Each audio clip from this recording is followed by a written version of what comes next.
Morning ko na friend. Good morning, baby. Pagtanong mo nga sa Atibayan. Atibayan mo nga. Happiness week po rin.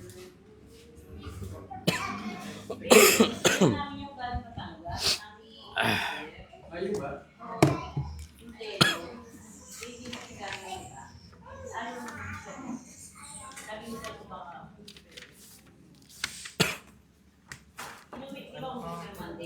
Ha?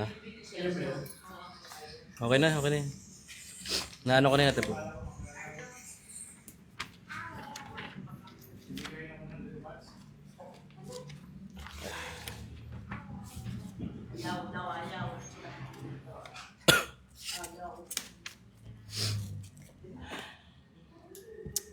Okay po, good morning. So, let's pray. Bago tayo mag-start ng ating offering na agad, wala pa.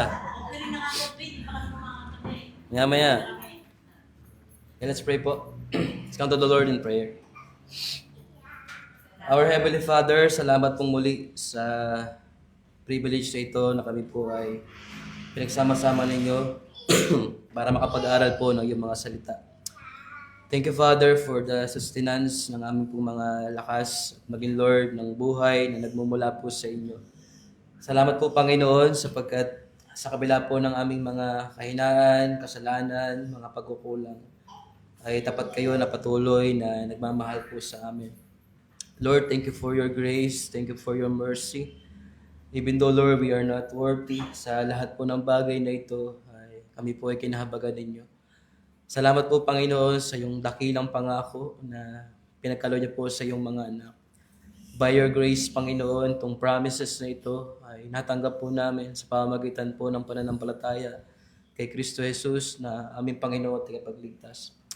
Thank you, Father, sa lahat po ng bagay na plano ninyo, panukala ninyo from the beginning. Alam po namin, O Diyos, na lahat ng ito ay nasa inyo pong mga kamay. At sa pagkakataong ito, aming Ama, nananalangin po kami, patuloy po kami na nagkapasaliksik sa inyo, ano man po yung aming mga kahinaan, ano man po yung aming mga pagkukulang. Ay patuloy po namin, Lord, na idulog sa inyo ang lahat ng ito, sapagkat di naman talaga namin kayang baguhin yung aming mga sarili by our own ability, Panginoon. But Lord, salamat po sapagkat kayo po ang gumawa ng paraan para po ito ay mabayaran doon sa krus ng Kalbaryo at magkaroon po kami ng kapatawaran. Thank you, Father, sa lahat po ng ito. At maging po, Panginoon, sa pagkakataong ito na kami po ay magpapatuloy sa pag-aaral po ng 1689 Baptist Confession of Faith. Salamat po na maging po sa usapin ng paglikha ay alam po namin na kayo rin po ang pinagmumulan ng lahat ng bagay. Yung creation, Lord, lahat po na nakikita namin, visible or invisible, ay alam po namin na sa iyo po nagmula at kayo po lumikha. Apart from sin, Panginoon. Sapagkat nakita po namin at naunawaan po namin, pinahayag niyo po sa amin from Genesis chapter 1 and 2, you created everything, Lord, na ito pong lahat ay perfect, very good, Panginoon. Bagamat, Lord, ang tao ay bumagsak sa pagkakasala, pero pinangako kayong seed of the woman, our Lord Jesus Christ, para ma-restore po, Panginoon, yung lahat po ng iyong nilikha, especially yung iyong mga anak, yung lahat po na nanampalataya kay Kristo, yung aming pong relationship sa inyo. At patuloy po namin, Panginoon, makita na the chief ends of man, yung aming pong purpose, yung aming goal is to glorify you and to enjoy you forever, Panginoon. Salamat po, Panginoon, sa lahat ng ito. At sa lahat po ng aming pag-uusapan ay patuloy po kayong malawalhati na mas makilala po namin kayo. At yung aming pong pag-alaga, ng aming pagtitiwala, at maging po yung aming joy, yung aming kaligayahan, ay matagpuan po namin sa inyo sa pamagitan po ni Kristo. Salamat po, Panginoon, at sa aming pong mga kasamahan na wala pa po dito, we are praying for them, na guide them, Lord, protect them sa kanila pong pagpunta sa lugar na ito. At nawa po, Panginoon, ay maging maayos po yung kanilang pag-travel, at meron po kayong provision, at we know na hindi niyo po sila pababayaan.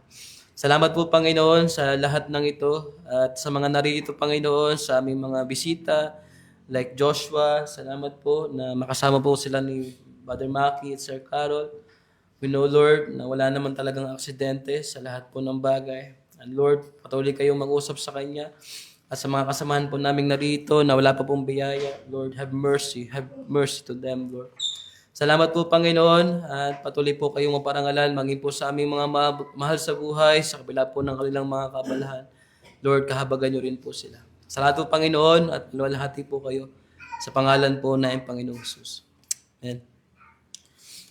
So, habang hinihintay po natin yung iba, ay start po tayo sa atin pong pag-aaralan. Pero share ko lang po yung ating live para mapanood din po ng mga tiga Batangas.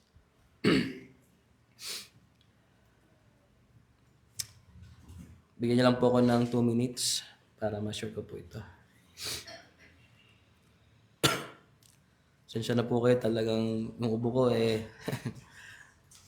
hindi makuha sa sa oregano. Kailangan na ito bibili. Dahil na po Kahapon hinang-hina ako sa ubo ko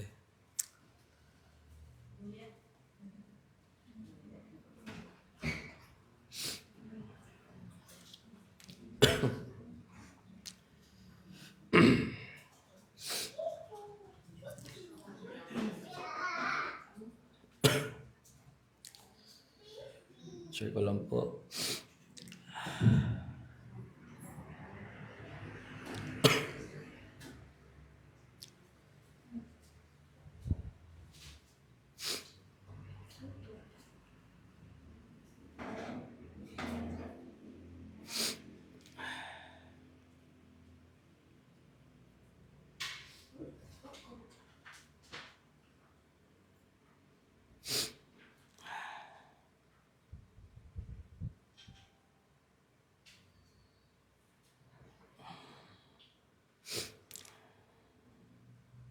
Po, Batangas.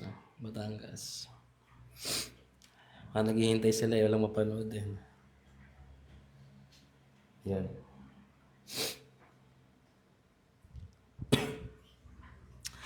Sige po, babasahin ko po ulit itong sa 1689 Baptist Confession of Faith tungkol po sa paglikha. And then, we will go po mamaya sa Genesis chapter 10. Kung di po nagkakamali ay babasahin po natin ang part ng Old Testament mamaya. Okay, sa Genesis chapter 10.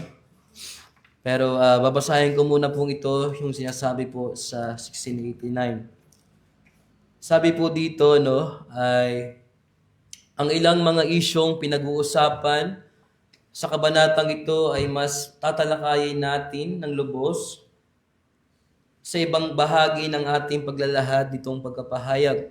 Sa kabanatang ito, ang mga usapin tungkol sa salaysay ng paglikha sa loob ng 6 na araw, ang kabuuan ng tao bilang katawan at kaluluwa at ang pagkakakilanlan ng tao bilang wangis ng Diyos ang siyang ipapaliwanag nating mabuti. So meron pong ilang bagay tayo na lilinawin tungkol din po sa paglikha ng Diyos, na sinasabi nitong ating pag-aaral ay literal, na 6 na araw lamang po na nilikha ng Diyos ang lahat ng bagay, sapagkat meron pong mga nagtuturo, at mamaya madadaanan po natin itong mga tinatawag na uniformitarianism na nagsasabi po na hindi po 6 na araw nilikha ng Diyos ang lahat ng bagay.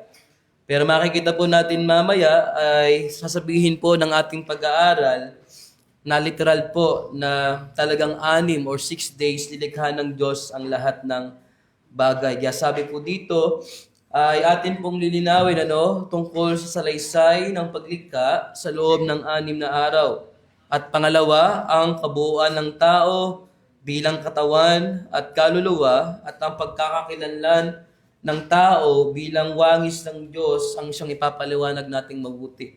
So 3 bagay po, yung tungkol sa creation at maging yung special creation ng Diyos, yung tao. Okay, kung tayo po ay naniniwala sa dichotomy, na meron po ang tao na kaluluwa at katawan. At ang tao bilang tayo po ay nilikha according to His image, according to His likeness, na binabanggit po sa Tagalog ay bilang wangis o kalarawan po ng Diyos. Yun po yung ating ipapaliwanag. Pero una, ay atin pong pag-uusapan ang salaysay ng paglikha o yung creation. Ito po ang sinasabi ng 1689 Baptist Confession of Faith. Kung mayroong talagang kapuna-puna, ito ang katotohanan ng itong kabanata ay humahawak sa isang literal na pagkaunawa ng Genesis kabanatang 1 at 2. Ulitin ko po. Kung mayroong talagang kapuna-puna, ito ang katotohanan ng itong kabanata ay humahawak sa isang literal na pagkaunawa ng Genesis kabanatang 1 at Genesis kabanatang 2. So yung pinakauna pong Bible o book sa Bible, yung tinatawag po nating Genesis. No? Ito po yung tinatawag na beginning. Dito nagsimula ang lahat ng bagay, maging yung creation, maging yung tinatawag nating marriage, no? Maging yung pagkabagsak ng tao sa pagkakasala, ay dito po natin makikita sa Genesis. No? At sinasabi po dito na itong Genesis kabanatang 1 at 2 ay literal po na nangyari. Okay? So siya po ay hindi symbolical, hindi po siya para may ibang meaning na para bang ito ay hindi talaga literal ang pagkakasulat.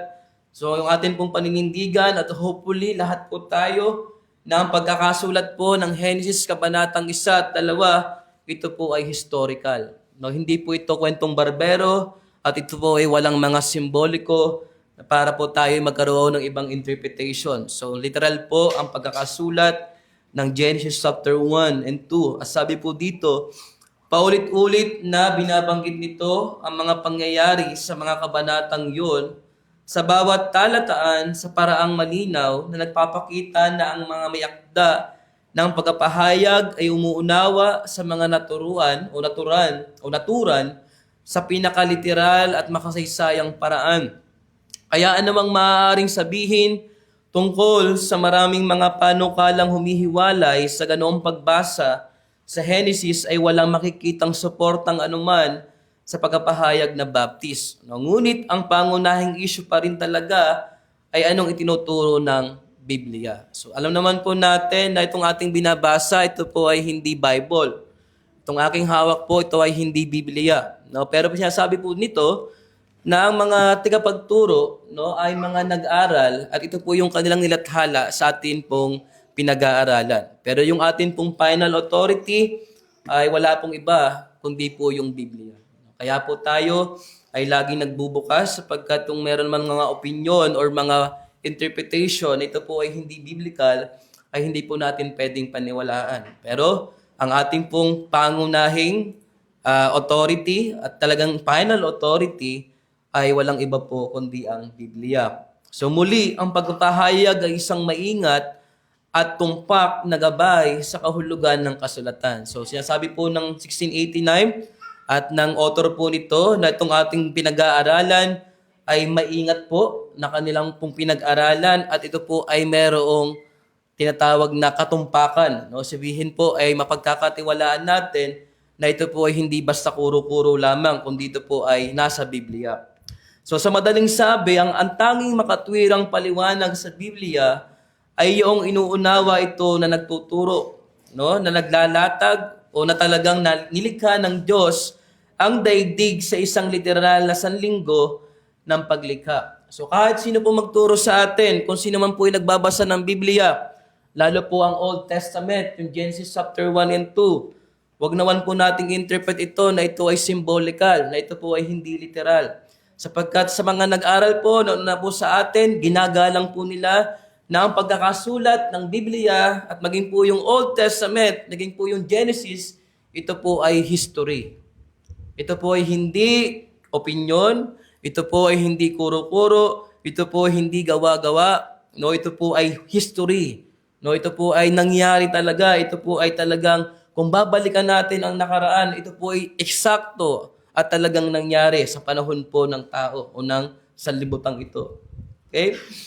At dalawang uri ng mga tagapagpaliwanag ang lumayo nasa makasaysayang paninindigang ito ng pagpapahayag. So meron pong mga tao o group of people na sinasabing sila ay mga believer na nagpaliwanag po tungkol sa Genesis chapter 1 at chapter 2. Pero ang kanila pong paliwanag, ito po ay hindi raw literal. So ito po yung dalawang ito, papaliwanag ko po sa inyo. So tinangka nilang iakma ang Biblia sa dakilang mga panahon ng mundo na ipinanukala ng mga makabagong siyensya. Nariyan ang mga nagpapanukala ng day-age theory. So hindi ko alam kung familiar kayo doon sa katagang ito na day-age theory. Okay? Ang mga tagapagpaliwanag na ito ay naggigiit na ang salitang araw sa Henesis Kabanatang 1 at 2 ay may paglalarawang kahulugan na panahon. So sila po ay hindi naniniwala na pag sinabi doon sa Genesis chapter 1, no, ang unang araw, yung araw sa kanila doon ay hindi basta isang araw. So ito ay pwedeng thousands of years. So yun yung tinatawag na day-age theory. No, they believe na hindi po literal na isang araw yun. Yan may naniniwala po, bakit daw nilikha ng Diyos ang lahat ng bagay? Kung atin daw susumahin sa siyensya ay napaka-mature. No, thousands of years bago ito mabuo, o millions of years. Pero hindi nila alam na nilikha ng Diyos ang lahat ng bagay, matured na. So papaliwanag po natin yan mamaya. So ito po yung unang theory, no, day-age theory. They believe na hindi po literal ang salitang araw doon sa Genesis chapter 1. Nariyan ang ikalawang uri ng mga tagapagpaliwanag na umaangking evangelical sila. Ngunit tahasang tumatanggi sa pagkamakasaysayan at sa katotohanan ng Genesis chapter 1 at 2 at sa katunayan ay lahat ng Genesis kabanatang 1 hanggang 11 ay tinatanggihan nila. Sa pinakamaayos, sinasabi ng mga tagapagpaliwanag na ito na ang Genesis kabanatang 1 hanggang 11 ay simboliko o paglalarawan. So yun na po yung napakadelikado. They believe yung chapter 12, no, hanggang sa matapos po ang Genesis 2 po ay historical. Pero kanila pong tinatanggihan na ang chapter 1 hanggang chapter 11, ito raw po ay symbolical o paglalarawan lamang. No? So ito po ay napakadelikadong paniniwala. Okay?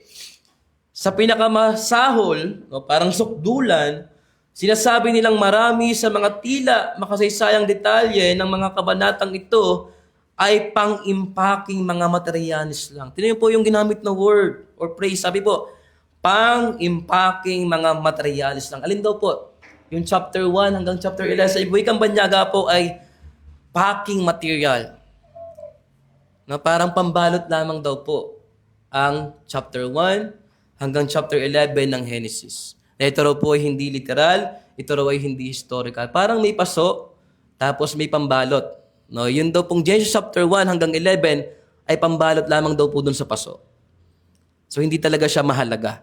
Pero hindi po yun ang sinasabi po ng ating paniniwala at ng Biblia, sapagkat po ang Genesis kabanatang 1 hanggang 11, ito po ay historical. Kaya nga sabi ni John MacArthur, if you don't believe dun sa unang salita or phrase na ginamit sa Bible, in the beginning, God. Huwag mo nang paniwalaan ang buong Bible. Okay? So how come you believe chapter 12 and the following chapters na ito po ay talagang historical but you don't believe or they didn't believe na po yung chapter 11 o 1 to 11 ay hindi po literal. So napakadelikado po ng paniniwalang ito na packing materials lang daw po ang chapter 1 hanggang 11. Kung saan nakalagay ang paso, ito yung aking sinabi sa inyo kanina, ng kapahayagan na dumating sa atin, ito ay hindi naiiba, ito po yung isa pong paniniwala sa Neo-Orthodox. So meron pong mga gantong samahan, grupo ng tao or mga believers that nagkasabi na hindi raw po historical ang chapter 1 to 11 ng Genesis.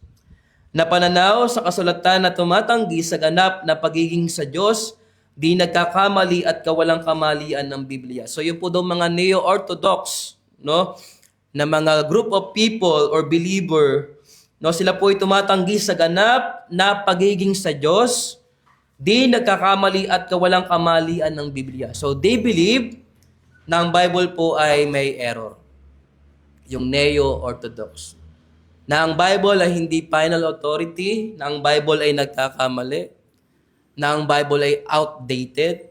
No? Ito po yung mga Neo-Orthodox. No?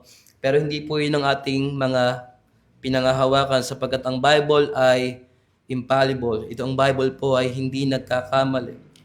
No? So yes, yung translation, may mga pagkakaiba.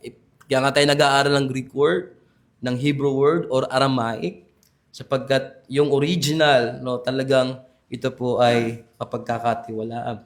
So maging po yung translation na ginagamit, marami po tayong translation, diyan nag-aaral tayo, kasi hinuhukay po natin kung ano ba talagang ibig sabihin ng mga salita. So sa dalawang uri ng mga tagapagpaliwanag na ito, ang ikalawa ang talagang pinakamalala. Alin daw po yun? Yung mga neo-orthodox, no? Yung nagsasabi din na packing materials lang po ang chapter 1 to 11, no? Sabi dito, ngunit ang dalawang uri ay parehong bigong-bigyang katarungan ng malinaw na turo ng kasulatan. Ang mga inaangkin ng ikalawang uri ng mga tagapagpaliwanag ang pagtutuunan natin ng mga sumusunod na konsiderasyon. Ngunit ilan sa mga ito ay nagsasaad din ng kamalian ng unang uri. So yung atin pong focus ay yung pangalawa, yung paniniwala ng neo-orthodox, no? Yung naniniwala po na pang-impacking materials lang daw po ang chapter 1 to 11 ng Genesis. So una sa lahat, ang kaisipan na ang Genesis kabanatang 1 hanggang 11 ay pag-alarawan ay dapat nating harapin.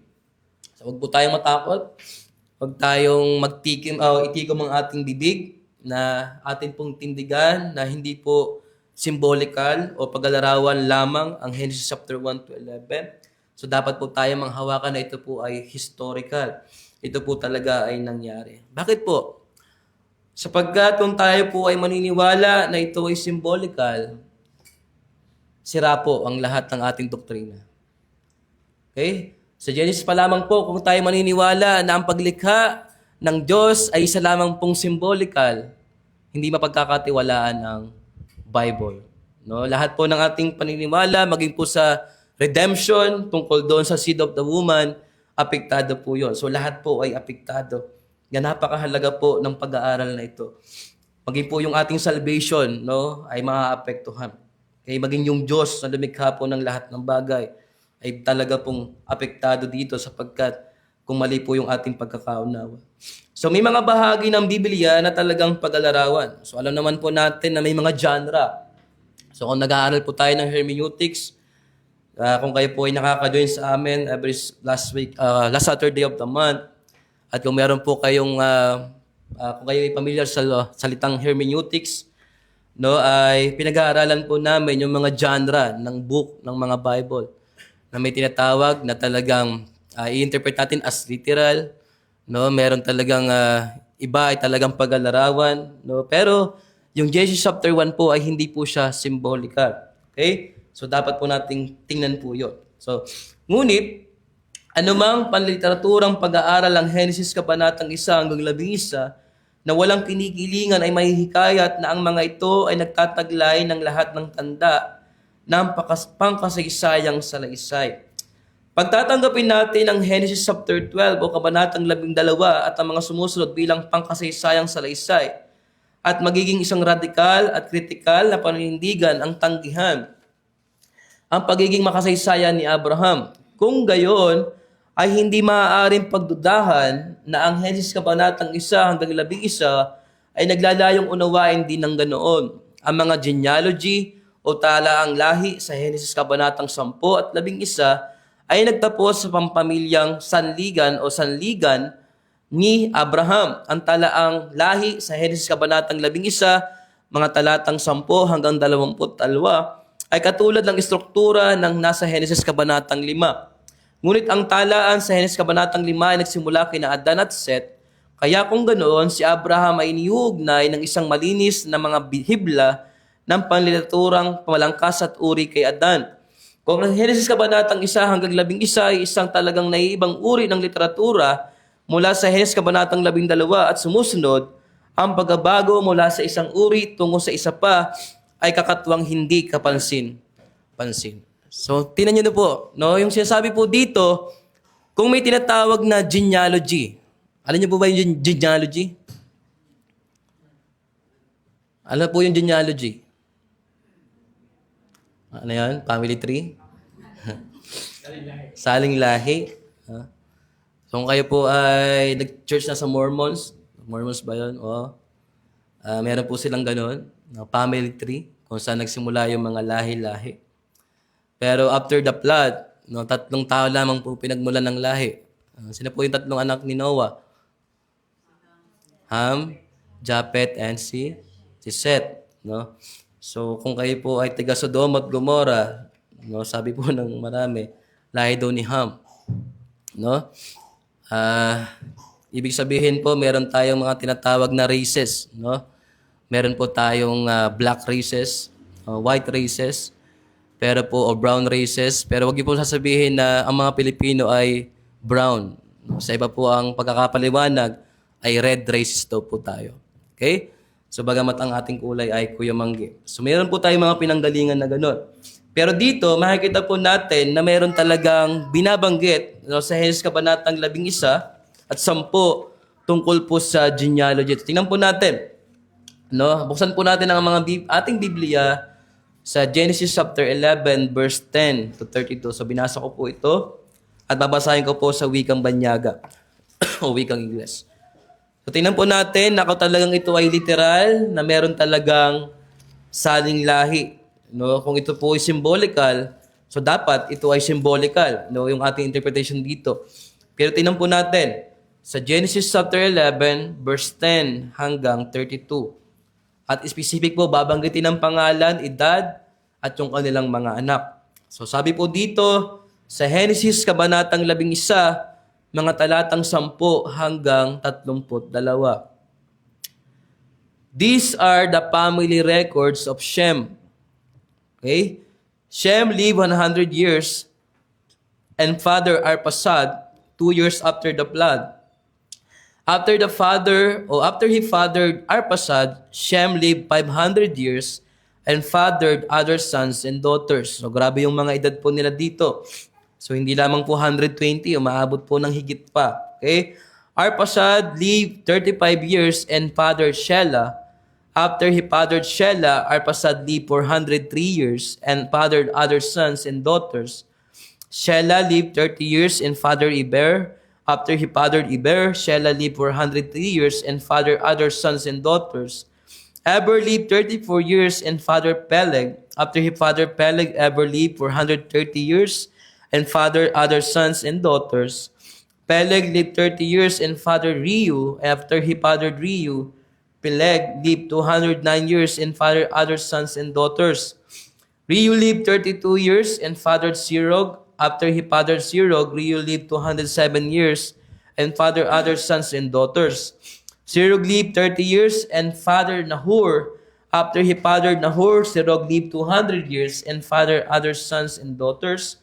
Nahor lived 29 years and fathered Terah. After he fathered Terah, Nahor lived 119 years and fathered other sons and daughters. Terah lived 70 years and fathered Abram, Nahor, and Haram. So take note po, no?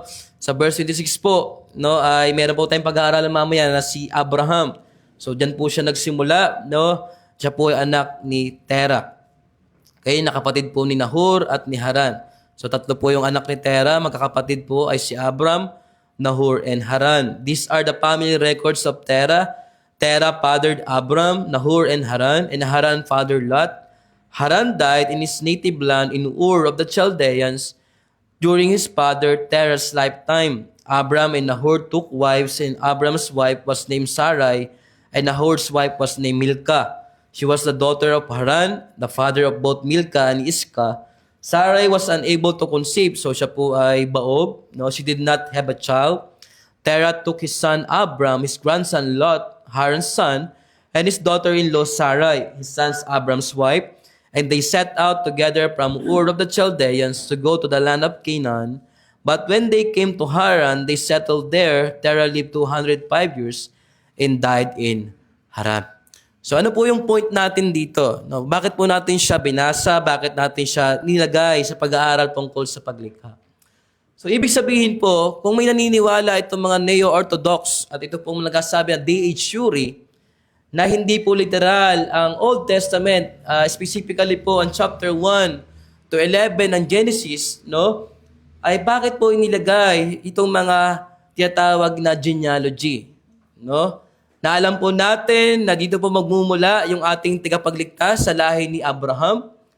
So ibig sabihin po, no, kung dyan po ay nakalagay literal yung mga pangalan, yung mga anak at mga edad, okay? So hindi po pwedeng yan ay symbolical. So may magtatanong po sa inyo, talaga bang may edad na 500 years old? Meron ba nagkakaedad talaga ng 900 years old? O yung pinakamatandang tao pong namatay o nabuhay sa mundo ay si Methuselah, na ang pinangalan po sa pinakamatandang star, no? Na siya po ay nagkaedad na 969 years, no? Siya po yung pinakamatandang tao na nabuhay sa mundo.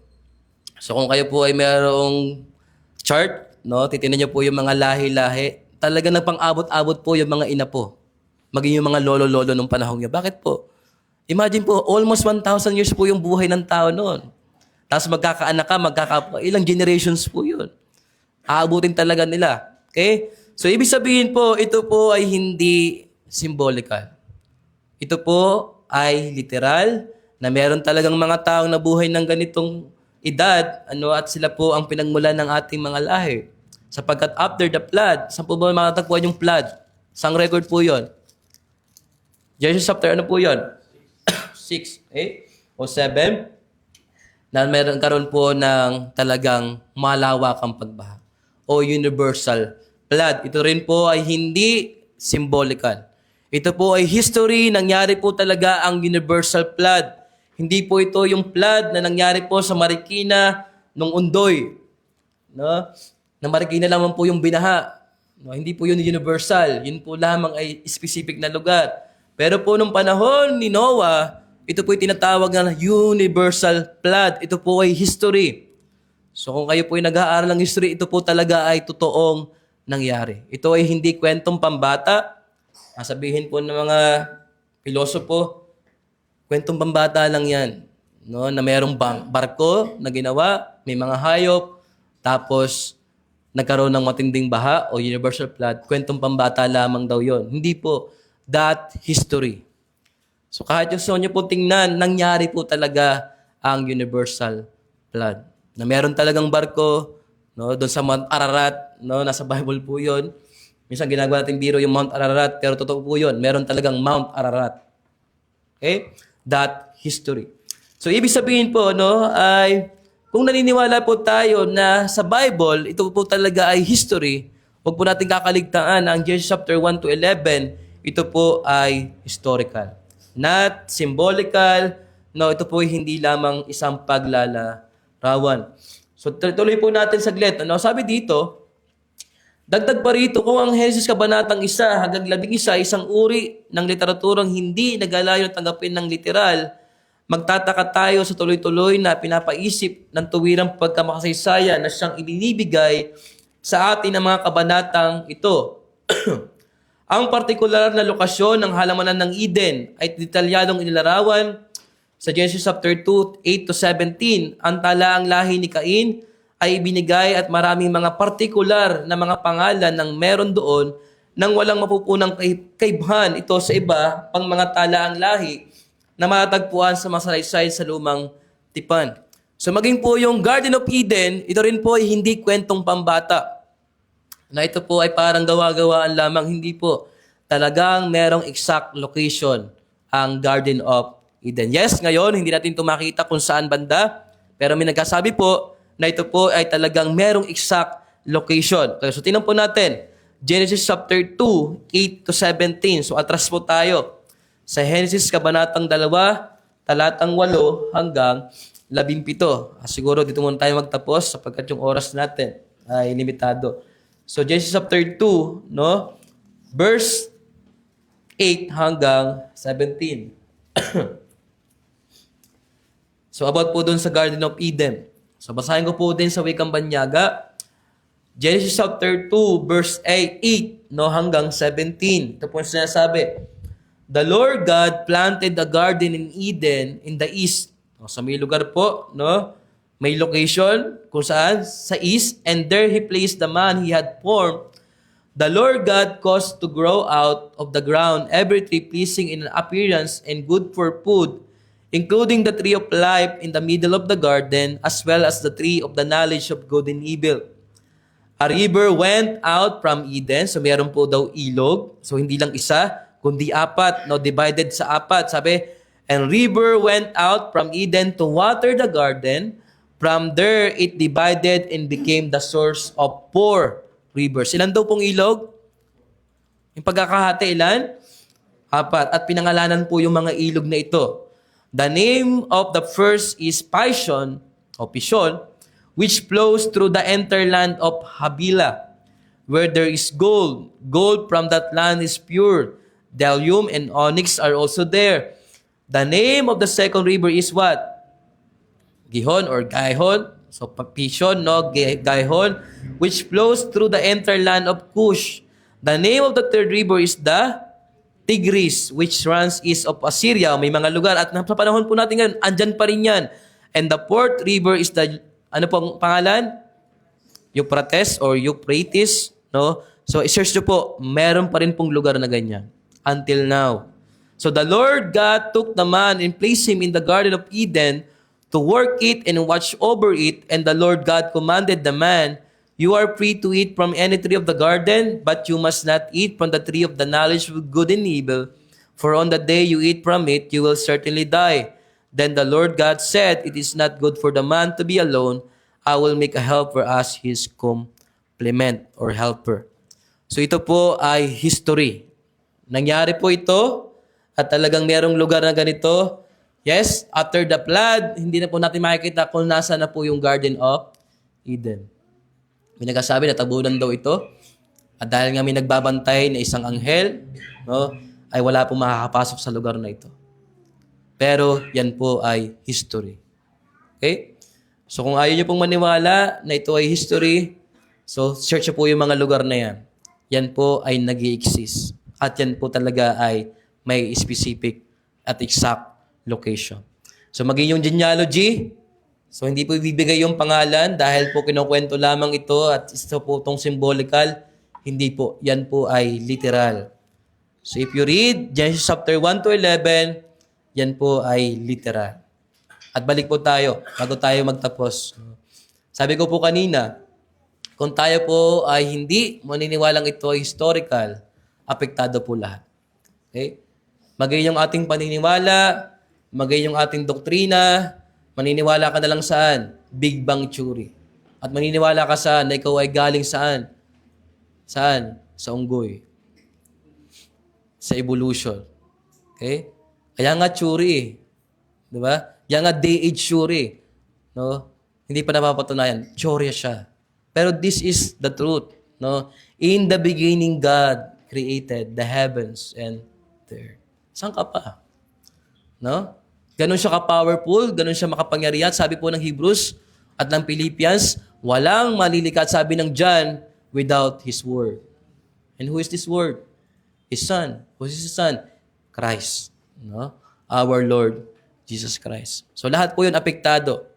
If you don't believe, o kung hindi po kayo maniniwala na talagang nilikha ng Diyos ang lahat ng bagay sa loob ng 6 na araw.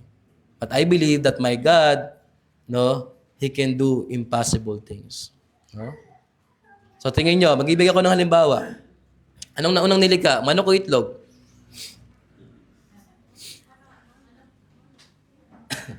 O, talagang may creation. Anong unang nilikha? Itlog o manok? Bakit po manok? Okay. So kung manok, di tama. Okay. Hindi itlog. Okay. Nung si Adan po at Eva nilikhan, baby muna po ba sila? Sabi ng Lord, I will make man in my image o in our likeness, in our image. Sabi po ba Dan, naging baby po ba si Adan? Tapos unti-unting lumaki, pinadede, ganon. Kawawa naman, wala siyang nanay, wala siyang tatay, wala mag-aalaga sa kanya. No, siya po ay nilikha ng Diyos, out of the ground, matured. Siguro yung kalakasan ng isang tao. No? Doon po nilikha, ganun nilikha si Adan. At nung si Eva po, nung nilikha po si Eva, baby rin po ba? Inalagaan ba siya ni Adan at pinalaki?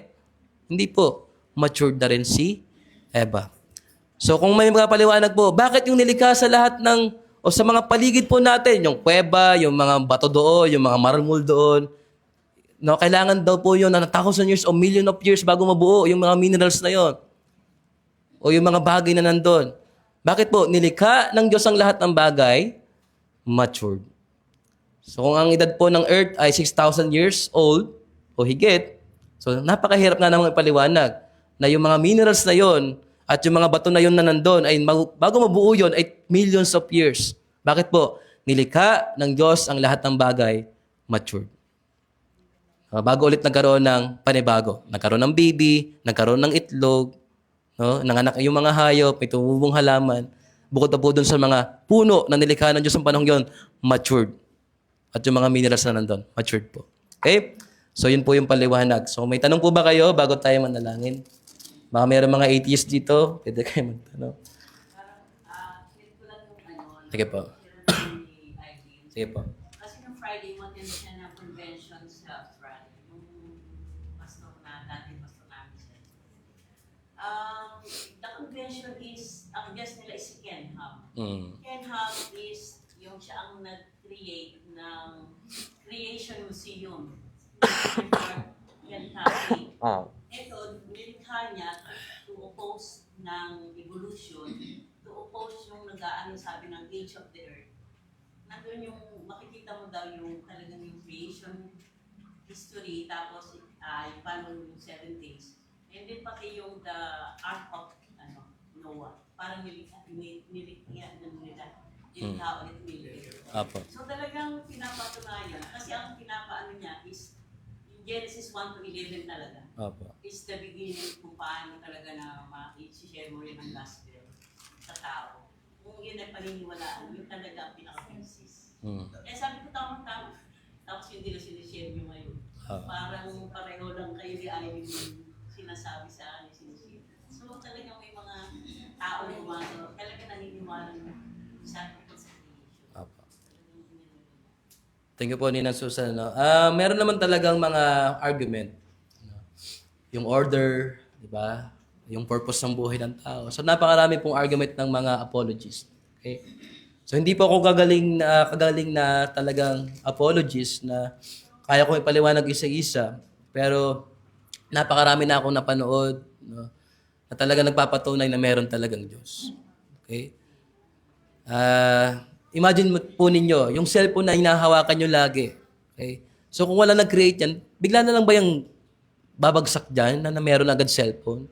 Di ba may creator yan? May gumawa ng cellphone? Okay? So imagine po yung tao, bigla na lang po na, boom, meron.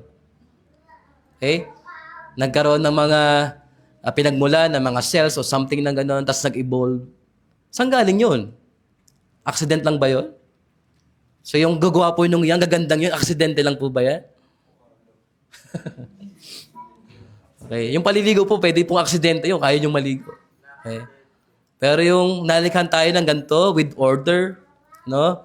Nag-iisip tayo, nag-reason tayo, tapos sabi nyo, accident lang tayo. So talagang napaka-foolish po ng mga tao nag-iisip na tayo ay walang Diyos na lumikha. Okay? So talagang sabi po yung Romans, no? Talagang sila po ay, pinabayaan na ng Diyos. No? Yung pag-iisip nila talagang corrupt, no? Talagang hindi na nila alam kung sino yung lumikha sa kanila. At sila po ay gumagawa ng kailang mga sariling reasoning para sabihin na ma-justify yung kanilang sin at ayaw nilang kilalanin yung Creator. Okay? Any question pa po or additional? Baka meron po kayong alam na pwede niyo pong i-share. Okay po ninyo. Share ko lang yung tuturo kami ng bata ng Genesis at Genesis. Oh. Yung bata magtuturo ng Genesis. Hindi ko alam pa paano ko siya tuturo kasi puro pangalan. Kaya nung kaya siya meron para malaman natin kung saan yung lahi magmumula yung tagapagsalita. Apo. Yung genealogy. Maging sa macho po, di ba? Malakita natin kung saan magmumula. Naalala ko lang po yung mga argument, no? Like yung teleological argument, ontological, yung mga ganon. Meron yun eh. Pwede nyo pong i-search yun, aralin nyo na talaga pong merong mga argument na nagpapatunay na meron talagang Diyos. So, look na lang yung Psalm 19, di ba? Look at the creation. Kung talagang walang Diyos, no, dapat wala lahat to. Okay?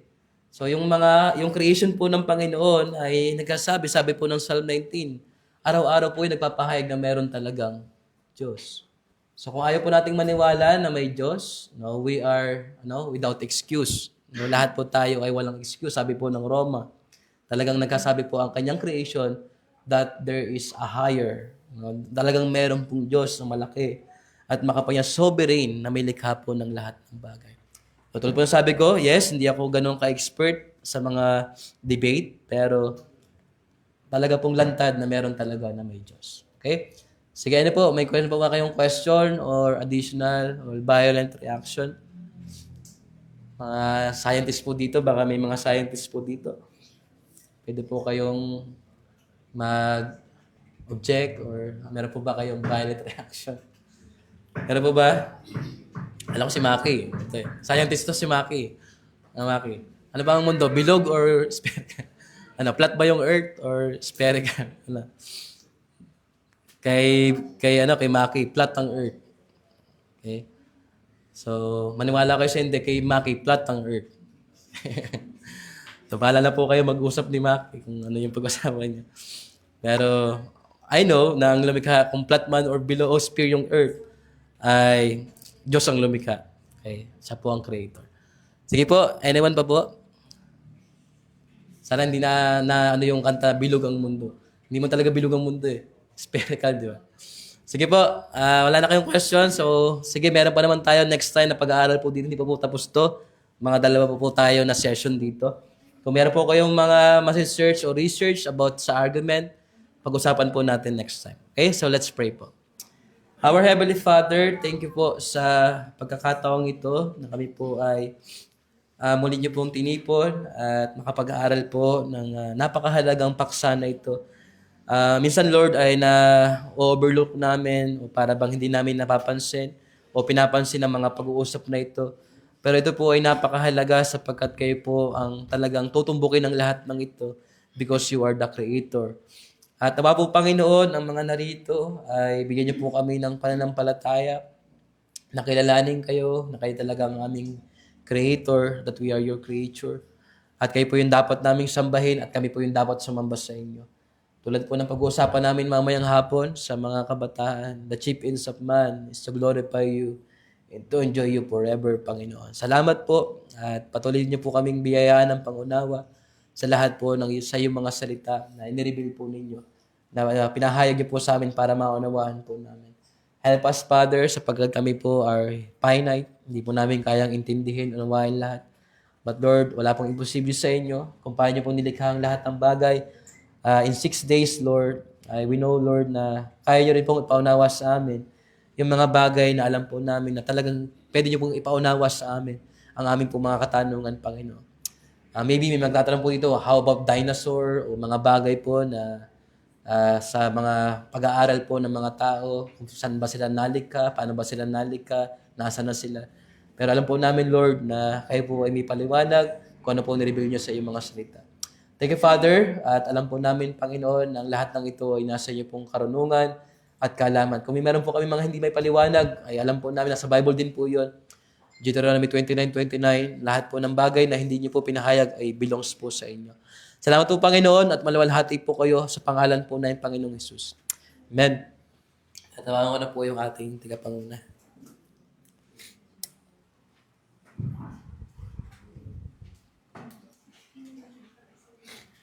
Wait lang, Sharon na.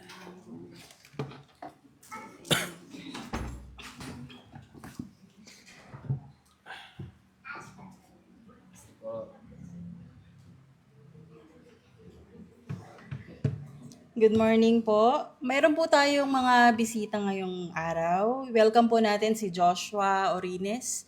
Pinsan po ito ng ating kapatid na si Carol at si Keith Vizcara. Bisita po ito ng ating kapatid na si Sister Jenna. Sana po ay makasama namin pa kayo sa mga susunod na Sundays.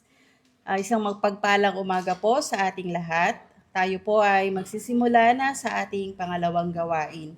Paalala lamang po, bago po tayo magsimula, inaanyayahan ko po ang lahat na unahin po nating punuin ang mga upuan dito sa harapan. I-silent po natin ang ating mga telepono upang maiwasan ang anumang distraction At iwasan po natin ang paglabas kung hindi naman po kinakailangan. Maraming salamat po. Ito po ang pagkakasunod-sunod ng ating programa. Scripture reading and opening prayer to be led by Elder Celso Capistrano in the book of Matthew chapter 9 verses 1 to 38. Offertory and prayer by Elder Lamberto Almendras. Offertory song by Adult Ministry. Praise and worship to be led by Adult Ministry. Preaching and benediction by Pastor Alan Landicho. Para naman po sa ating mga announcement, meron po tayong Lord's Supper after service. Meron din pong youth devotion at 1 p.m. To be led by Pastor Alan Landicho. Ito naman po ang ating mga regular church activities. Prayer fellowship every Wednesday, 7:30 to 9 p.m. Youth discipleship, nagkaroon po sila ng bagong schedule, alternate every other Sunday po after service. Youth fellowship every last Sunday of the month. Children evangelism every Saturday, 4 p.m. Sunday school for children, 8 a.m. to 9 a.m. Itutuloy din po natin ang ating house-to-house visitation every Tuesday at 7 p.m. Ito po ang schedule para sa bawat pamilya. Handog Family, February 1, Sunday afternoon po ito, tentative. Almendras Family kina Alex on February 3. Orines and Cadano Family on February 8, Sunday afternoon din po ito, tentative schedule pa. Ramos Family on February 10, Rovira Family on February 17, Piamonte Family on Feb 24, Capistrano and Rosete Family on March 3, Agodo Family on March 10, Diaz Family on March 17, Landicho Family on March 24, Sarah Family on March 31. Tayo pong lahat ay tumayo para sa paggalang sa salita ng Diyos. Inaanyayahan ko po si Elder Celso Capistrano para pangunahan tayo sa pagbasa ng salita ng Diyos.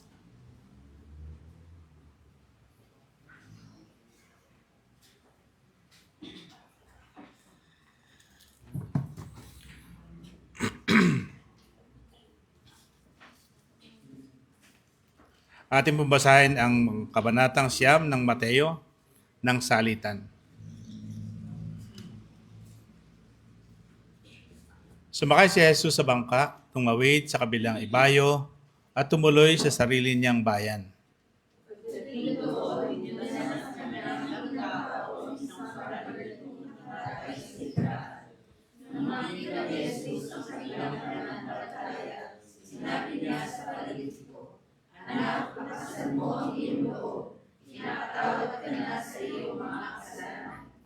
May ilang tagapagturo ng kautusan na naroon at sinabi nila sa kanilang sarili, nilalapastangan niya ang Diyos. Alam ni Jesus ang kanilang iniisip, kaya sinabi niya, bakit kayo nag-iisip na ganyan? Ano ba ang mas madali? Ang sabihing pinapatawad na ang iyong mga kasalanan? O ang sabihing tumayo ka at lumakad? Ngunit upang malaman ninyo na ang anak ng tao ay may kapangyarihang magpatawad ng mga kasalanan sa lupa. Sinabi niya sa paralitiko, tumayo ka, buhatin mo ang iyong higaan at umuwi ka na. Tumayo nga ang lalaki at umuwi. Nang makita ito ng tao, sila'y natakot at nagpuni sa Diyos na pinagagaling ng kapalitan sa tao. Pag-alis ni Jesus doon, nakita niya si Mateo na nakaupo sa tanggapan ng buwis. Sinabi ni Jesus sa kanya, sumunod ka sa akin. Tumayo nga si Mateo at sumunod sa kanya. Nang si Jesus at ang kanyang mga alagad ay nasa bahay, dumating ang maraming maniningil ng buwis at mga kasalanan. Sila ay nakasalo kumain. Nang makita ito ng mga Pariseo, tinanong nila ang kanyang mga alagad, bakit nakikisalo ang inyong guro sa mga maninigil ng buwis at sa mga makasalanan? Narinig sila ni Jesus at siya ang sumagot, hindi na kailangan ng maggamot ang walang sakit, kundi ang may sakit. Humayo kayo at unawain ang kahulugan nito. Habag ang nais ko at hindi handog, sapagkat naparito ako upang tawagin ang mga makasalanan, hindi ang mga matuwid. Lumapit kay Jesus ang mga alagad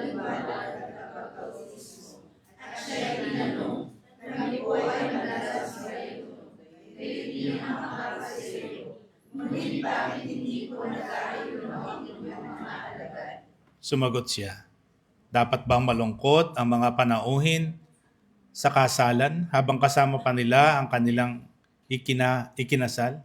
Kapag wala na ito, saka pa lamang sila mag-aayuno.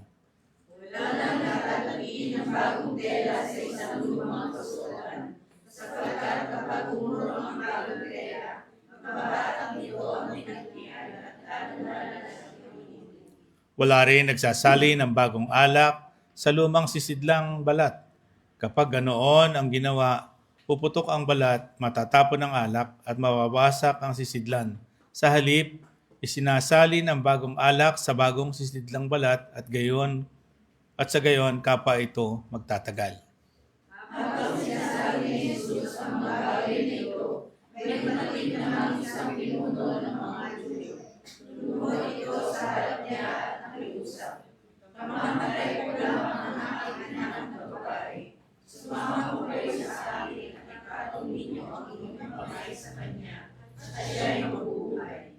Tumayo si Jesus at sumama sa kanya, gayon din ang kanyang mga alagad.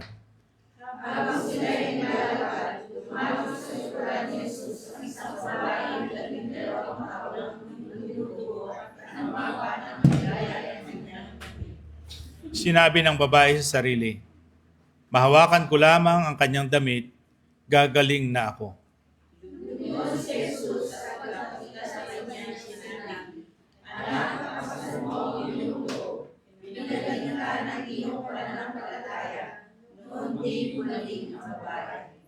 Pagdating ni Jesus sa bahay ng pinuno, nakita niya ang mga manunugtog ng plota at ang mga taong nagkakaingay.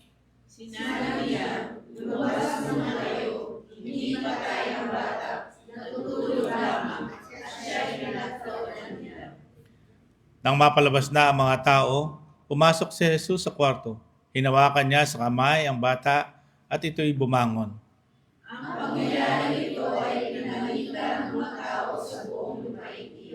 Pag-alis ni Jesus, doon sinundan siya ng 2 lalaking bulag. Sumisigaw sila habang nasa daan, anak ni David, mahabag po kayo sa amin.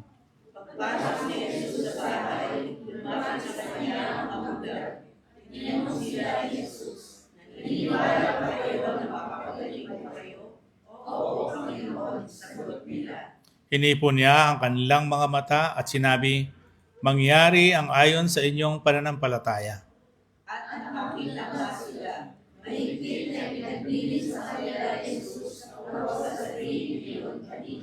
Ngunit nang sila'y makalis, ipinamalita nila sa buong lupaing iyon ang ginawa sa kanila ni Jesus.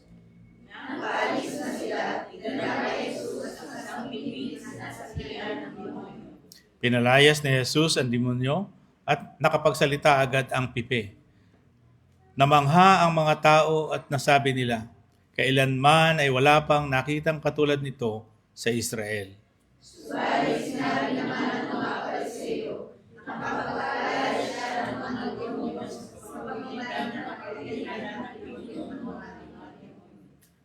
Nilibot ni Jesus ang lahat ng mga bayan at nayon doon.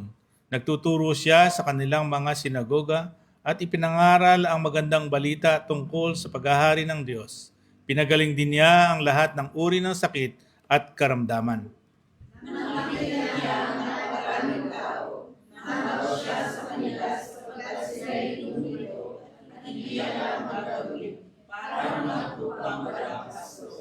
Kaya sinabi niya sa kanyang mga alagad, napakaraming aanihin, ngunit kakaunti ang mag-aani.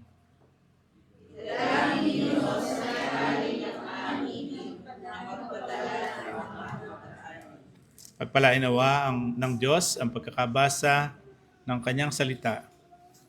Tayo po'y manalangin. Panginoong Hesus, maraming pong salamat sa salaysay na aming nabasa ngayong umaga. Tunay, Panginoon, na kayo ay lubos na makapangyarihan. Kaya niyong bumuhay ng isang namatay. Kaya niyong pagalingin anuman ang karamdaman.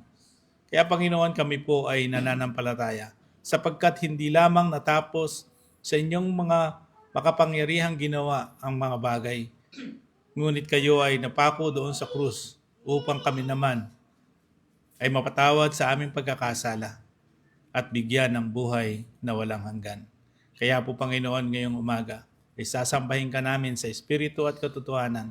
Ano man po ang aming iniisip, ang aming igagawad sa inyo ay tunay na pagsamba, sapagkat kayo lamang ang may karapatan at kayo rin po Panginoon ang siyang tumatanggap dito.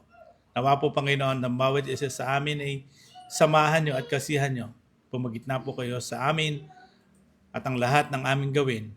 Nawa Panginoon ay makapagbigay sa inyo ng kaluwalhatian sa ngalan ng aming Panginoong Jesus. Amen.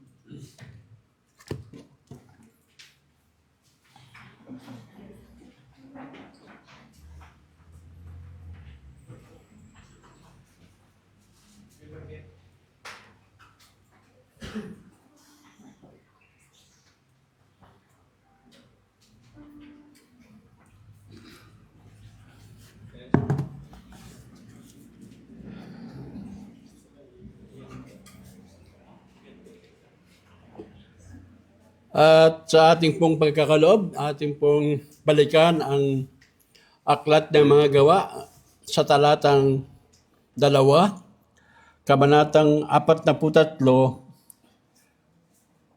hanggang 47. Acts 2 verses 43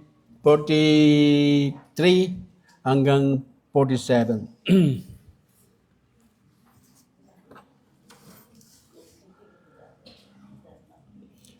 Dahil sa maraming himala at kababalagang ginagawa sa pamamagitan ng mga apostol, sa Jerusalem, naghari sa lahat ang takot.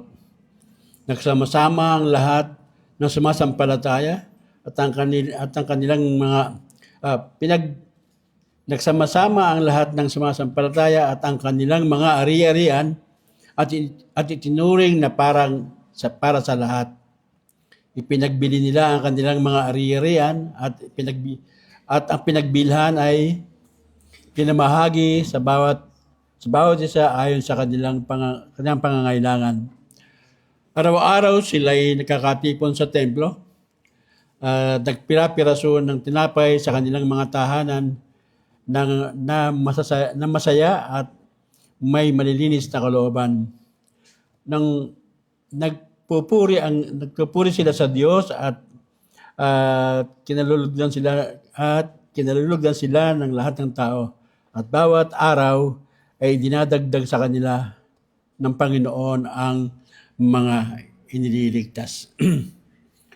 So ito po ay panahon ng Acts 2, kung kailan nagsisimula pa lamang ang church. At alam natin kung ano ang ginawa ng mga apostol noong kanilang kapanahonan. Kaya hindi nakakaroon ng pagkukulang o kagutuman ng mga Kristiyano noong kanilang kapanahonan. Tayo bilang mga mananampalataya, dapat nating tataglayin din ang mga katuroang ito sapagkat alam naman ng Panginoon at alam naman natin lahat na bago tayo nagkaroon ng kakayahang magkaloob, ay ang Panginoon muna ang nagbigay ng lahat-lahat kung ano man tayo at ano man ang ating tinatangkilik. Magpasalamat tayo sa Panginoon sa kanyang kabutihan sa kabila ng lumalaganap na kahirapan ng ating bayan. Hindi niya tayo pinababayaan. At kailanman hindi niya tayo iiwan. Tayo po ay manalangin. Maraming Diyos na makapangyarihan sa lahat. Kami po ay nagpupuri at nagpapasalamat sa umagang ito kung saan kami ay muli mong inihatid din sa iyong bahay-sambahan upang makinig ng iyong mga salita at sambahin ka namin sa Espiritu at katotohanan. Salamat, Panginoon, sa lahat ng kabutihan mo sa amin. Na sa kabila ng lahat ng aming mga pag-uulang ay ikaw ang nakakaloob ng lahat ng aming pangangailangan. Aming pong dalangin na pagpalain niyo po ang mga kaloob na ito at po ito'y magamit mo sa ikalalagupan ng gawain, Panginoon. Lord, maraming salamat po sa lahat ng iyong mga ginagawa sa aming mga buhay, pag-iingat mo sa amin sa araw-araw, paggabay mo sa aming mga lakad, saan man kami dadako, ano man ang aming gagawin. Aming pong dalangin na samahan nyo kami at ingatan. Maraming salamat po sa lahat ng iyong pagpapatawad sa aming mga kasalanan at aming dalangin, Panginoon, na patuloy mo kaming gabayan sa aming pananampalataya. Lord, maraming salamat po. Ito po ang aming dalangin sa pangalan po ng Panginoong Yesus. Amen.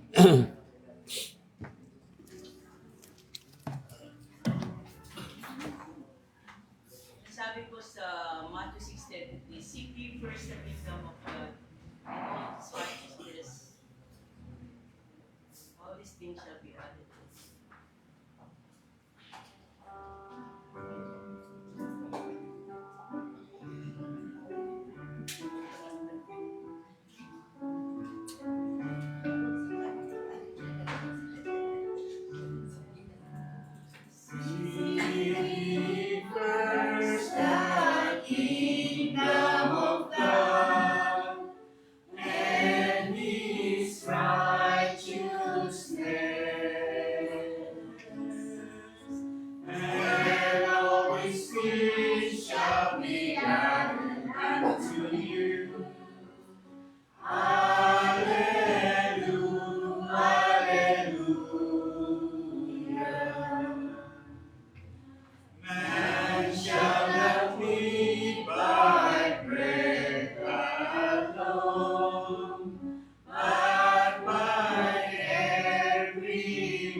Tumayo po tayong lahat sa pag-awit ng mga huling awit.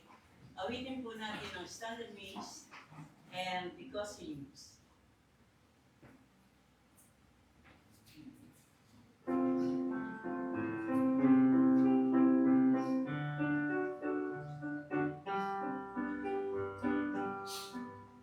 I stand in the presence of Jesus the Nazarene, and wonder how He could love me, a sinner condemned and free. Oh, how marvelous! Oh, how wonderful! And my song shall ever be. Oh, how marvelous! Oh, how wonderful is my Savior's love for me. It was in the garden, He prayed not my will but shine. He had no tears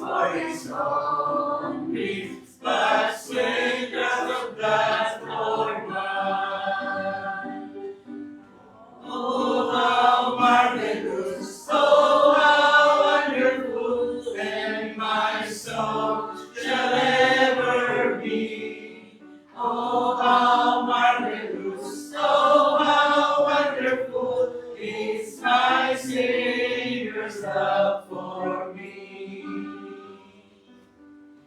He took my sins and my sorrows, He made them His very own. He bore the burden of Calvary and suffered and died alone. Oh, how marvelous, oh, how wonderful, and my song shall ever be.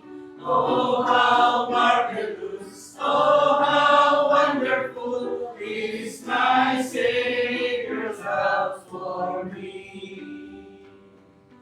When we are ransomed in glory, His face at last shall see. Will be my joy through the ages to sing of His love for me. Oh, how marvelous, oh, how wonderful, and my song shall ever be. Oh, how marvelous, oh, how wonderful is my Savior's love for me. Oh, how marvelous, oh, how wonderful, and my song shall ever be. Oh, how marvelous, oh, how wonderful is my Savior's love for me.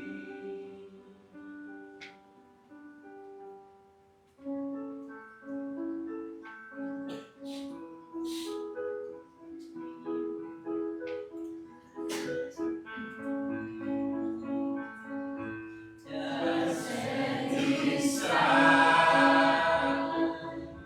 they call Him Jesus. He came to love, heal, and forgive. He lived and died to buy my pardon. An empty grave is there to prove my Savior lives. Because He lives, I can face tomorrow. Because He lives, all fear is gone. Because I know He holds the future, and life is worth the living just because He lives. How sweet to hold a newborn baby and feel the pride and joy it brings. Heartbreaker still, the calm assurance is just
Because He lives, I can face tomorrow.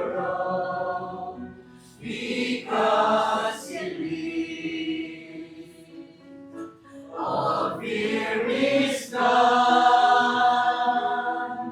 Because I know He holds the future. And life is worth the living just because He lives. Because He lives, I can face tomorrow. Because He lives, all fear is gone. Because I know He holds the future. And life is worth the living just because He lives. And life is worth the living just because He lives. Ako po na tayo na.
Praise, mic check. Mic check, praise.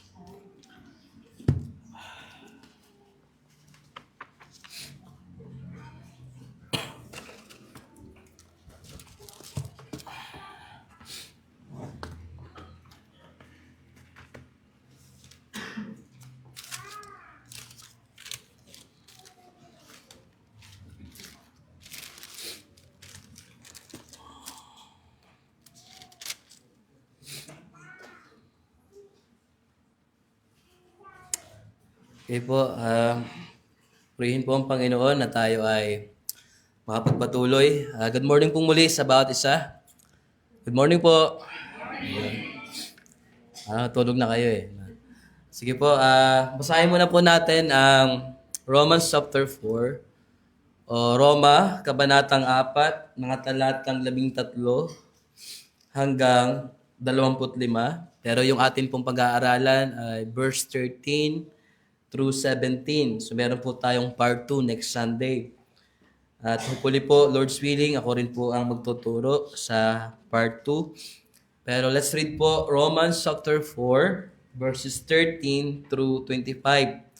Sa Tagalog po ay Roma, kabanatang 4, mga talatang 13 hanggang 25. So basahin muna po natin sa wikang Tagalog. Ito po ang salita ng Panginoon bago tayo manalangin muli.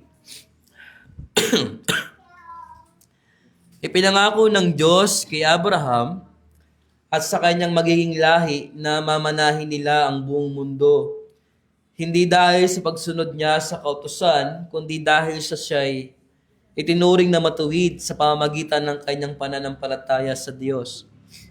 Kung ang pangako ay pagkakaloob lamang sa mga sumusunod sa kautusan, Walang saysay ang pananampalataya ng tao at walang kabuluhan ang pangako ng Diyos. Ang kautusan ay nagdadala ng puot ng Diyos sa mga lumalabag. Ngunit kung walang kautusan, wala ring paglabag. Kaya nga't sa pananampalataya, nababatay ang pangako upang ito'y maibigay bilang walang bayad na kaloob para sa lahat ng anak ni Abraham. Hindi lamang sa mga saklaw ng kautusan, kundi sa lahat ng sumasampalataya rin tulad ni Abraham. Sapagkat siya ang ama nating lahat, gaya ng nasusulat, ginawa kitang ama ng maraming bansa. Ang pangakong ito'y may bisa sa harap ng Diyos na kanyang sinasampalatayanan. Ang Diyos na bumubuhay sa mga patay at lumilikha ng mga bagay na hindi pa nalilikha. Kahit wala ng pag-asang mag-anak, nanalig pa rin si Abraham na siya ay magiging ama ng maraming bansa ayon sa sinabi sa kanya. Sindami ng mga bituin ng iyong magiging lahi. Hindi nang hina ang kanyang pananampalataya kahit uugod-ugod na siya, palibhasa 100 taon na siya noon at ang kanya namang asawa, si Sarah, ay baog. Hindi siya nag-alinlangan sa pangako ng Diyos, sa halip lalo siyang lumakas dahil sa kanyang pananampalataya at nagpuri pa sa Diyos. Lubos siyang naniwala na tutuparin ng Diyos ang ipinangako nito, kaya't dahil sa kanyang pananampalataya, siya ay itinuring na matuwid ng Diyos. Ang salitang itinuring na matuwid ay isinulat hindi lamang para sa kanya, kundi para sa atin din naman. Ituturing din tayong matuwid dahil sa sumasampalataya tayo sa Diyos na muling bumuhay kay Jesus na ating Panginoon. Siya ay ipinapatay dahil sa ating mga kasalanan at muling binuhay upang tayo'y mapawalang sala. So let me read po sa Wikang Banyaga, yung verse 13 lang po hanggang 17. So sabi po sa English translation o sa Wikang Banyaga, basahin ko po sa akin sa HESB. For the promise to Abraham or to his descendants that he would inherit the world was not through the law, but through the righteousness that comes by faith. If those who are of the law are heirs, faith is made empty and the promise is cancelled.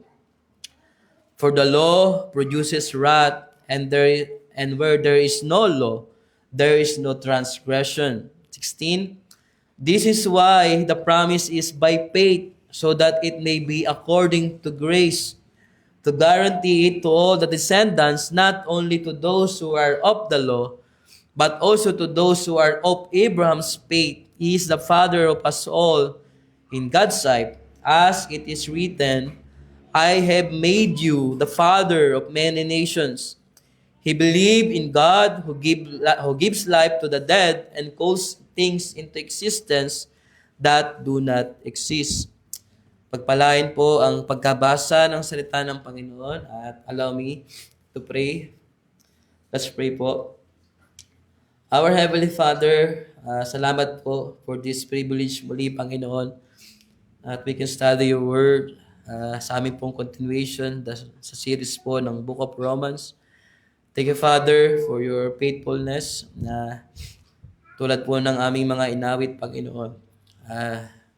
Tunay nga, O Diyos, na how marvelous, Panginoon, and how wonderful yung lahat po ng ginagawa nyo sa aming buhay.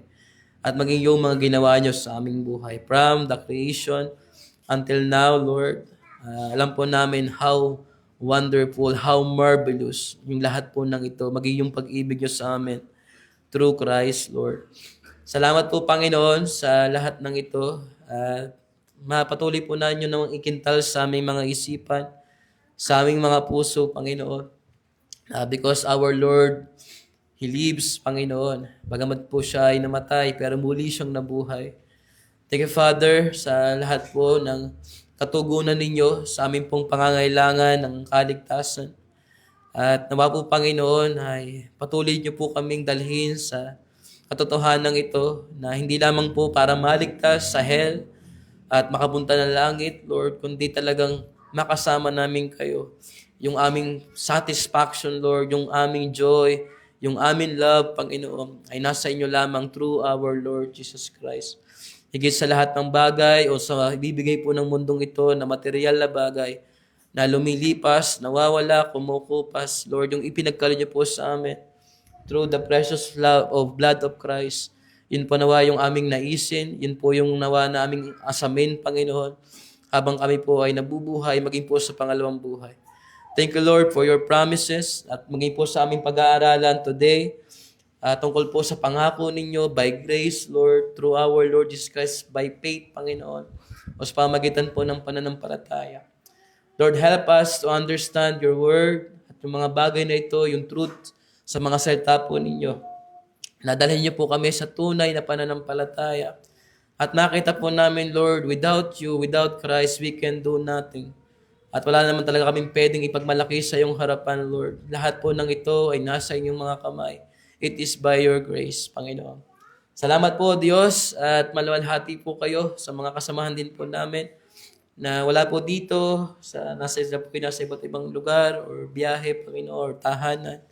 Lord, have mercy on them, na manawaan din po nila yung mga salita, kung sila po nanonood online, maging po yung mga nasa Batangas, Panginoon. Thank you, Father, at maluwalhati po kayo sa pag-aaral po namin sa araw na ito. Sa pangalan po namin, Panginoong Jesus. Amen. Ituloy po natin itong atin pong series sa Book of Romans. At isa po yung tumatakbo sa isip ko nung ang title po nito is about promise. No? It's about pangako. No? So, syempre ako ay gusto kong tingnan na ba yung ibig sabihin ng pangako. Pero gusto ko muna kayong bigyan ng kaunting para mag-isip tayo. No? Familiar ba kayo doon sa kataga na promise is made to be broken? Familiar ba kayo doon? At iniisip ko, ngayon din yung unang araw ng February. Okay? Maybe yung iba, lalo mga kalalakihan, ay nag-iisip na ng mga pangako, no, na bibitiwan sa kanilang mga iniirog. Yung kanilang mga liligawan o nililigawan. At maging yung may mga partner, no, maging yung mga mag-boyfriend, girlfriend, alam ko kayo ay punong-puno ng pangako. No? At nabinitiwan ng mga kalalakihan sa inyo. So di ko alam yung mga babae kung kayo rin ba ay nangangako sa mga partner nyo o sa mga nanliligaw sa inyo na ganito o ganyan. No? So sa mga kalalakihan, yung kataga na lagi niyang binitiwan ng kalalakihan dati, no, naabutan ko pa ito. Pero hindi ko to ginamit kay She, no, nasabi, sagutin mo lang ako, susungkitin ko ang between. Parang gano'n, na. So, gusto ko nang maniwala na yung kataga na promise is made to be broken. Okay? At hinanap ko, saan ba nagsimula yung katagang yon? No, yung promise is made to be broken. Pero i-depend ko muna, what is promise? Okay? So, hindi ko to sariling mga pananalita, no? Pero ito yung ibig sabihin ng promise. No? Kung meron kayong mga internet, pwede kayong mag-search what is the meaning of promise. No? At ito yung aking nakuha, no? Kung ano ba yung ibig sabihin ng pangako.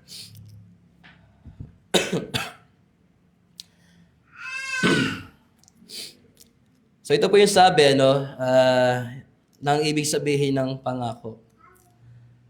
So promise is a commitment or assurance to do something. It's like saying, I'll do this or I'll make sure it happens. So ulitin ko po, what is the meaning of promise? Promise is a commitment. No? So marami siguro dito ay hindi alam ang ibig sabihin ng pangako. Pero tayo ay laging may promise, no? Yes, Nay, pag umuwi ka, gagawin ko yan. Ano? Pagdating mo, talagang nakahugas na lahat. Pangako. Ano? Bagsakan man ako ng araw, ng buwan. Pangako, gagawin ko. Ano? So, ganun tayo. So, yung